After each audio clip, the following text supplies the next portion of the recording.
नाज़रीन, आज आपको एक ऐसी शख्सियत से मिलवाने जा रहा हूँ जिनका नाम है सैयद जावेद अहमद शाह जैलानी, जो कि अरसा दराज से सीएम साहिब के मीडिया एडवाइज़र रहे, बड़े बड़े सियासतदानों के साथ ये अटैच रहे। इसके अलावा बड़े बड़े बिजनेसमैन हैं, उनके साथ भी ये अटैच रहे, मगर वो सब कुछ छोड़ छाड़ के अब ये 5 शॉप छोटी सी चला रहे हैं। NA न्यूज़ की वीडियोस देखने के लिए हमारा चैनल सब्सक्राइब कीजिए और बेल के आइकॉन पर क्लिक कीजिए ताकि आप हमारी तमाम आने वाली वीडियो से बाखबर रह सकें। बिस्मिल्लाहिर्रहमानिर्रहीम, अस्सलामु अलैकुम नाज़रीन, मैं हूं आपका मेज़बान जवाद बाकिर और आप देख रहे हैं NA न्यूज़। नाज़रीन, आज आपको एक ऐसी शख्सियत से मिलवाने जा रहा हूं जिनका नाम है सैयद जावेद अहमद शाह जैलानी, जो कि अरसा दराज से सीएम साहिब के मीडिया एडवाइज़र रहे, बड़े बड़े सियासतदानों के साथ ये अटैच रहे। इसके अलावा बड़े बड़े बिजनेसमैन हैं, उनके साथ भी ये अटैच रहे, मगर वो सब कुछ छोड़ छाड़ के अब ये 5 शॉप छोटी सी चला रहे हैं। आखिर कौन सी वजह बनी कि ये 5 शॉप इन्होंने चलानी शुरू कर दी और उसके बाद इन्होंने एक बहुत ही खूबसूरत किताब भी लिख रहे हैं। ये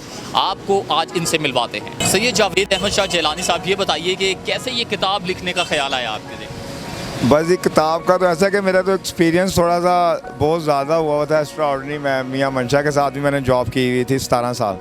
फिर मैं 2007 से मीडिया एडवाइज़र तो सीएम ख्वाजा इमरान ज़ीर साहब के साथ रहा, तो बड़े बारीकी से सिस्टम को समझ रहा था उसकी कि आम आदमी की लाइफ में क्या मुश्किलात हैं।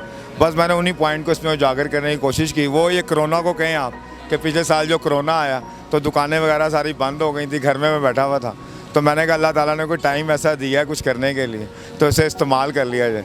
तो वो मैंने इस्तेमाल किया इसमें टाइम। आप बहुत से सियासतदानों के साथ भी अटैच रहे हैं, आप जो पाकिस्तान के नामवर मालदार बंदे हैं उनके साथ भी अटैच रहे हैं।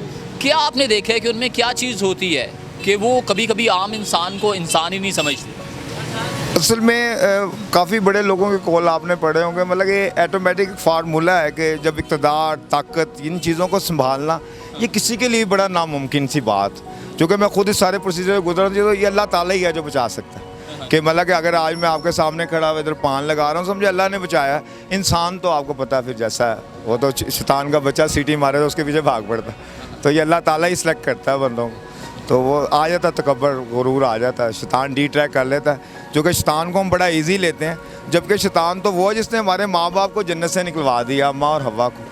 अब उससे तो इतना डरना चाहिए लेकिन हम शैतान के पीछे पीछे चल रहे हैं साथ। अच्छा, ये बताइए कि कब से ही आप ये 5 शॉप पे आ गए हैं, वो सब कुछ छोड़ छाड़ के? ये तकरीबन कोई 3.5 साल हो गए। बस 3.5 साल से मैं बड़ा डिसहार्ड हो गया था सारे सिस्टम से, और मैंने कहा यार ये तो सिर्फ हर आदमी सिर्फ पैसे के पीछे जा रहा है और हलाल हराम की तमीज़ ख़त्म कर बैठे, और बल्कि अच्छे भले लोग मशवरा दे रहे हैं कि ये कर लें गलत कामों को, कि जो कि बिल्कुल एक आदमी मतलब आगे भी तो जवाब देना है कई चीज़ों का। इन सारी चीज़ों का भी देखा कि मैंने कहा इसी तरह के लोग फिर रहे हैं, मैंने कहा जनाब अपना खुद मजदूरी कर लें खड़े होकर, ये तो फ़ायदा कोई नहीं, हर बंदा ही ऑफ़र कर रहा है आगे चीज़ें। अच्छा जावेद साहब, ये बताएं कि वो शाहाना ज़िंदगी गुजार रही आपने, वो बड़े शाहाना अंदाज से आपके लाखों रुपए में खेलते थे, वो प्रोटोकॉल, वो सब कुछ छोड़ छाड़ के ये 5 शॉप, क्या देखते हैं आप इसमें? बस असल में इंसान का ना सारे चेंजिंग का एक टाइमिंग आता है, समझे। वो अल्लाह की तरफ से ऐसी चेंजिंग थी, मैं खुद ही उनसे साइड लाइन हुआ, मतलब मेरी किसी से लड़ाई वगैरह कोई नहीं, झगड़ा हुआ कोई कि मतलब किसी लेन देन पे कोई तनाज़ा ये वो। आज भी सारे मेरे बड़े अच्छे दोस्त हैं, अक्सर ब्रेकें लगा के मेरे से मिल के जाते हैं, वो इधर आके मेरे से मिल के जाते हैं, मतलब कि आज भी मेरे साथ वो सारे अटैच है, लेकिन मैं खुद ही साइड लाइन हो गया।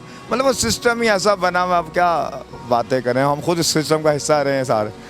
उस ज़िंदगी में, उस सिस्टम का हिस्सा रहने के बाद और ये ज़िंदगी में क्या फ़र्क आप देख रहे हैं? आप मुतमईन हैं? नहीं जी, बहुत मैं मुतमईन हूँ कि असल में मैं तो आवाम से मोहब्बत के खातिर ही मैं समझो कि आगे आया था, और उन्हीं की मोहब्बत में आम आदमी के अंदर खड़ा हूँ, बेहतर इनके मसाइल को समझ रहा हूँ। बल्कि अब तो मैं खुद ग्राउंड लेवल पे आ गया, जो कि मैं इनसे दूर हो चुका था।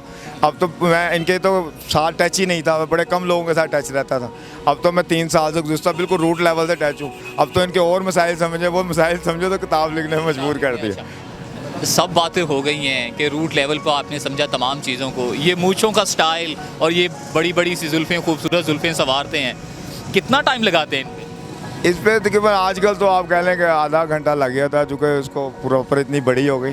चूँकि मैं फ़ैन था टीपू सुल्तान की, जब मैं 6ठी क्लास में पढ़ रहा था, शायद आपने मेरी पिक्चर ये देखी नहीं होगी ये वाली, तो इस एज में मैंने देखा था टीपू सुल्तान को। तो टीपू सुल्तान की जब पिक्चर देखी तो मैंने कहा मैंने ऐसी मूछें रखनी। पर अल्लाह ताला ने मुझे बड़ा जुनूनी बनाया था, जो भी मैं टारगेट सेट किए हैं, अल्लाह ताला ने सारे पूरे किए हैं। आज मैं सारे टारगेट पूरे करके आपके सामने खड़ा हूँ। मेरी कोई आरज़ू नहीं लाइट वाली गाड़ी की, मेरे कोई आरज़ू नहीं आईजी डीआईजी से मिलने की, सेक्रेटरियों से मिलने से, डीजीओ से मिलने की। मैं इन सबसे बड़ा मिल चुका हूँ, बड़े अच्छे स्टाइल में मिला हुआ हूँ। ये टीएमओ वगैरह, ये एसएचओ, ये सारे एसपी वगैरह मेरे बड़े अच्छे जानने वाले हैं कई लोग। अच्छा, ये मुझे बताएं कि बिल्कुल मुख्तसर साहब से पूछना चाहूँगा कि ये तमाम ज़िंदगी अब आप शाहाना ज़िंदगी गुजार रहे हैं, आप कहते हैं कि मैं इस लाइफ से बिल्कुल मुतमईन भी हूँ, कभी अब भी ऑफ़र आती है किसी सियासतदान की तरफ से या किसी बिजनेसमैन की तरफ से कि हमारे साथ अटैच हो जाएं आप? अब तो तकरीबन मैं डेढ़ जब से किताब मैंने लिखी तो अल्लाह ताला ने बिल्कुल लेवल ही मेरा चेंज कर दिया। अब तो शायद कोई ऑफ़र आएगी भी तो मैं नहीं ना कबूल कर सकूँ, कि अब तो सिर्फ अब आखिरत की तैयारी, कि अब तो मेरा कि बुक करूँ और इसके बाद मैं लोगों को लेक्चर्स दूँ, स्टूडेंट्स को मिलूँ। बल्कि इधर लेक्चर रूम ही बना हुआ है, मेरा दुकान कम है, यंगस्टर जितने आते हैं कोई ना कोई अच्छी बात मैं उन्हें बता रहा हूँ, ताकि कुछ ना कोई एक बात ही बड़ी और झूठ वाली बात बता रहा हूँ ज़्यादा। मेजर चीज़ ही ये है बुराई की जड़, और आप सरकार ने भी यही हुक्म दिया था, सारी बुराइयों की जड़ ही है झूठ।